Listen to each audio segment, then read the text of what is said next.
In this video, I'm gonna teach you how to play Monster Hunter World offline on PC. It's a very easy process, so make sure to follow along. Regardless of which version of Monster Hunter World you have, either the base game or Iceborne, you will be able to play completely offline. So you don't have to worry, you won't be locked out of basically any major important things. Of course, there might be some things that you cannot access without an internet connection, but you can play through the entirety of the game by yourself and experience the major plot points and the major hunts. So when you go over to the character selection screen, you can create a new save data if you want, or choose any of your pre-existing ones.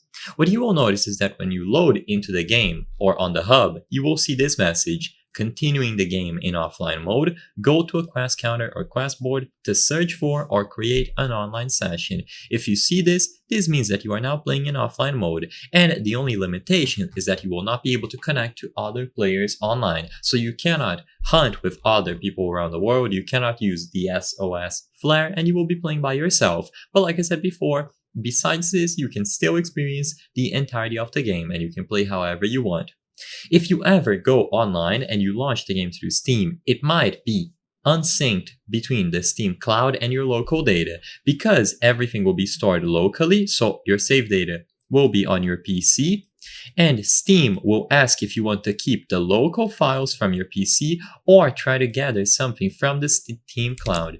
Be sure to choose the option to grab your local data, otherwise the save from the cloud, which could be empty, will override your local save, and you don't want that to happen. So if you ever go online again, make sure to use the local save over the cloud to keep all of your save data and your character. So I hope I was able to help you. If this video helped you, please be sure to leave a like and subscribe. As you can see, according to the channel metrics, 83% of the people watching our videos are not subscribed. By subscribing, you can help us on the channel make higher quality videos. Thank you for watching, and I'll see you on the next one.